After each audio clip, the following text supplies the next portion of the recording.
Welcome back, friends. So we've looked at the first two parts of this journey, a letting go part, a letting be part, and now comes the letting come. I, I, I in some ways wish we could come back next week and talk about this because I think there's real value for us to not rushing through the letting go and letting be.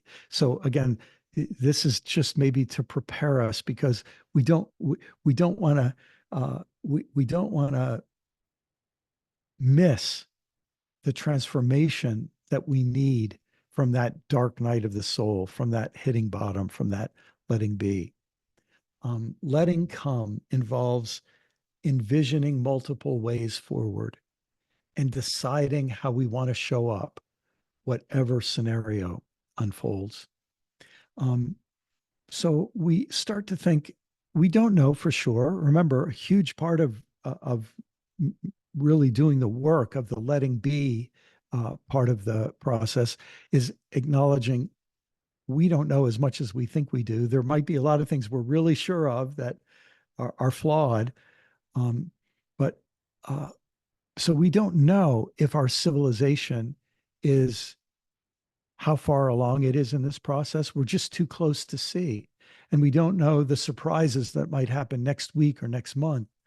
Um, so, with some amount of humility, we might say, well, maybe we could help our civilization. We could be part of what the brilliant Buddhist thinker and sage Joanna Macy has called the Great Turning.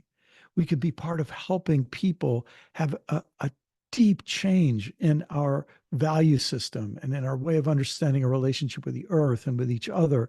We could be part of a profound, deep change. Um, or maybe it's too late and and maybe it was never possible.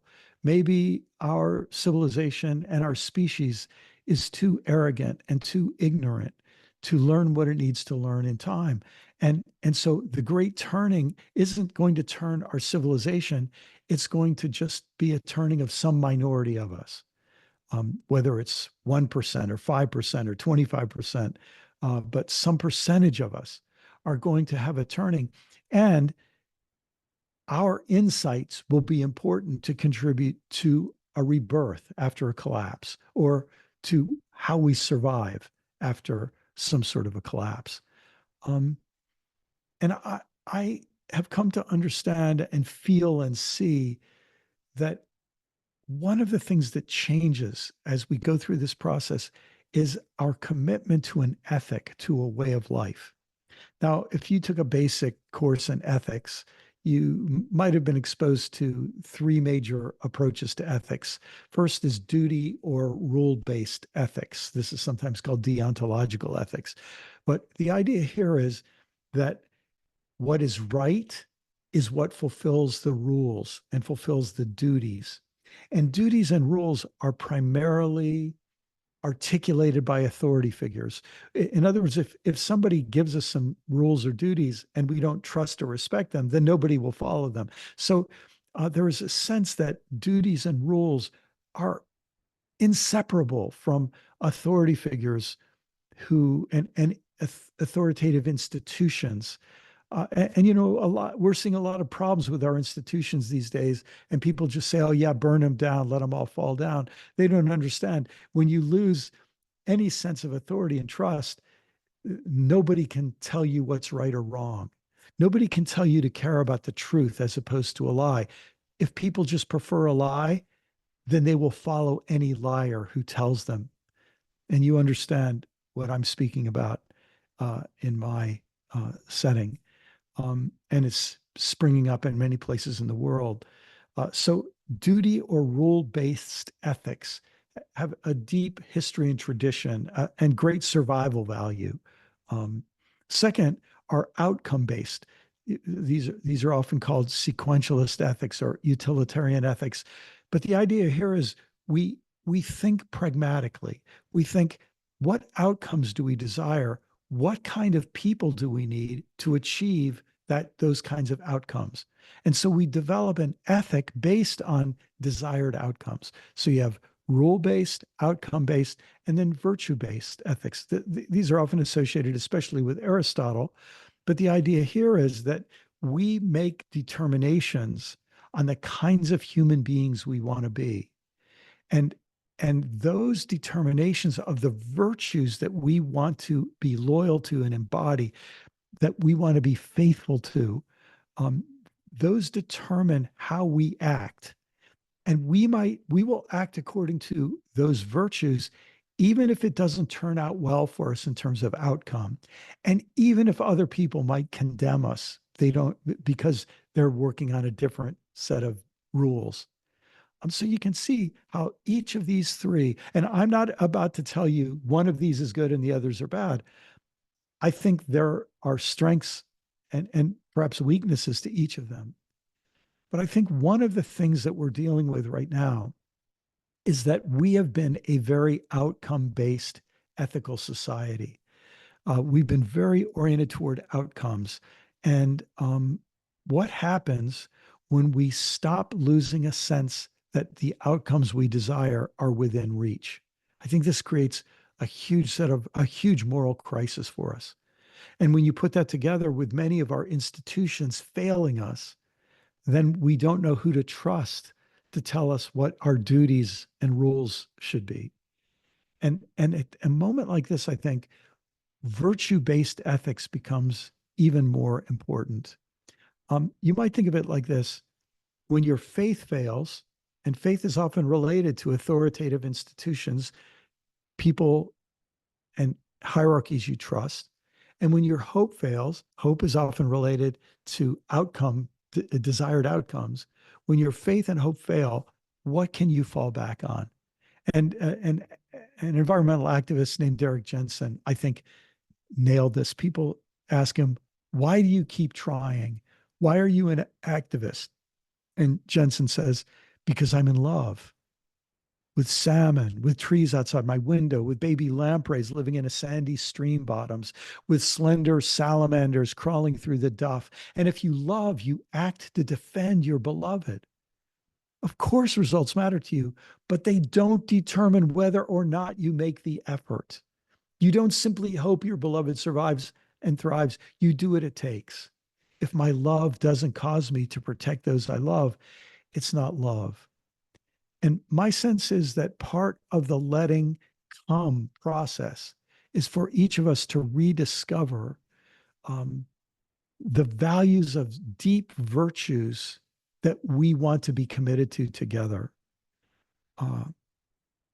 And we might then begin to imagine a new purpose for our faith communities, communities that help people survive and thrive in difficult times with a sense of basic moral principles and responsibilities, deriving the best we can from our inherited institutions and hierarchies, with a sense of agile pragmatics, what's necessary to fit in with the environment, and try to achieve survivable outcomes. But then underneath it all, to have a prime directive of love, to show up with compassion, kindness, connection, generosity, to, in a sense, imagine little circles of sanity and compassion when millions, even billions of our fellow humans are being seduced by authoritarians and falling prey to conspiracy theories and turning against each other and turning on each other rather than turning toward each other. What begins to happen is we begin to imagine safe landings. You all probably remember the story of Captain Sully Sullenberger back in 2009, took off from an airport in New York City, realized not only that he wouldn't make it to his destination because of an engine failure, but realized he wouldn't even be able to circle back and make an emergency landing at the airport. And he safely made a split-second decision, safely landed the plane in the river, and no lives were lost, and there weren't even any serious injuries. A remarkable achievement on his behalf, on all the flight attendants, and on all of the passengers who worked together and kept their heads during an emergency to have a safe landing. We've all had a flight plan for our lives. And in a sense, our civilization has its own flight plan of never ending ascent to boldly go where no one has ever gone before, to always have improved, rising GDP and so on. And now we're coming to realize that our flight plan isn't going to turn out as hoped. Now, we don't even know where our landing will be.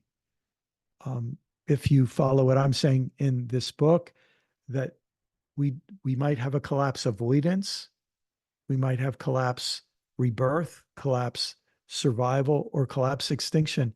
We don't know what landing it's going to be for sure. So how do we behave? What can come to us when we're in this process of imagining an uncertain future? My friend Cameron Trimble is a pastor and also an avid pilot. And she tells the story in her beautiful book, Piloting Church, of what her flight instructor said to her. We're going to hit some turbulence ahead, and you will learn something about your airplane. If you tighten your grip on the yoke, you reduce the aerodynamics of your aircraft. You, as pilot, actually make the flight less safe, steady, and stable. So remember, when the going gets rough, fly loose. Part of what we let come in that next part of this journey is the ability to fly loose, to not to have such a tight hold on everything. And in our faith communities, this might mean shifting our center from old beliefs and hierarchies. Now, I don't know if this is the case for you all, but I've noticed among many progressive Christians, what they tended to do is let go of old beliefs and hierarchies and then grab a hold with equal tightness to new beliefs. In other words, they rejected old beliefs, which means they're grabbing a hold of new beliefs. And they rejected old structures, but now they're grabbing a hold of new structures. But what might happen is if we actually had a deeper transformation and we said, what we're about isn't beliefs and hierarchies. What we're about is skills and capacities and virtues for surviving and thriving. And these will be developed through practices and initiations and rituals and liturgies and conversations and communities that will be designed in these times as we are trying to make safe landings in very precarious situations. What that might involve for many of us, I haven't seen a single denomination do this yet. But what would happen if congregations, denominations declared emergency, said all the old rules don't apply anymore? We have to see we're in a new situation now. New things are possible. Old things are impossible. And you have permission to innovate, to organize, to experiment, to mobilize. Remember in our first session, I talked about our poly crisis or multi crisis, about how we live with the planet, how we seek peace, how we distribute power, how we define profit, how we shape purpose and meaning. Well, what if what happens in this letting go is we think of a new way of living with the planet? We think of new ways of seeking peace with one another. We think of new ways of distributing power. We imagine new ways of defining profit, new ways of shaping purpose and meaning. By the way, you just take a practice like the Eucharist. It had a set of meanings in the old context. And then you say, as we hit bottom and then let something new come, what new understandings of the Eucharist might come to us now? Once this begins to happen, it's breathtaking. It's awe-inspiring. So the chapters in this session in my book are we're not the first ones here. We realize many civilizations have come and gone. They've gone through this process. What can we learn from ones who've gone before? We start to imagine multiple safe landings, multiple new beginnings, because we can't afford to bank everything on one outcome. We don't know what the outcome will be. We, in the meantime, gather in small circles. Suddenly, those words from Jesus, wherever two or three of you gather in my name, they make sense in a new way. When a lot of our old institutions are falling and not one stone is left on another, maybe this is a time we need to form little circles of two or three. little circles of 10 on a hillside to share our resources. And we have to form these circles of sanity, what Margaret Wheatley calls islands of sanity. When everyone else is going crazy, we create some little spaces where we can try to hold some sanity. And where when life gets tough, we can get tougher. We can have the strength and insight to endure together. That's this third phase of this journey. And for you all, you might think about when you think about the letting come phase, what emotions arise in you when you think about this phase after the letting go and letting be phases? In what ways might we tighten the grip on the yoke when things get unstable that could harm us? How could PCN be an island or a circle of sanity? And what is one virtue that you feel the need to welcome to move with this letting come process? What's a virtue that you don't think you've got so in the quantities you need? You need to get a little tougher in this area, a little stronger. You need to develop your capacity. I hope those questions will be useful for you in your conversations and in your private reflection. And I look forward to our final session when we'll talk about the last part of this process. God bless you all.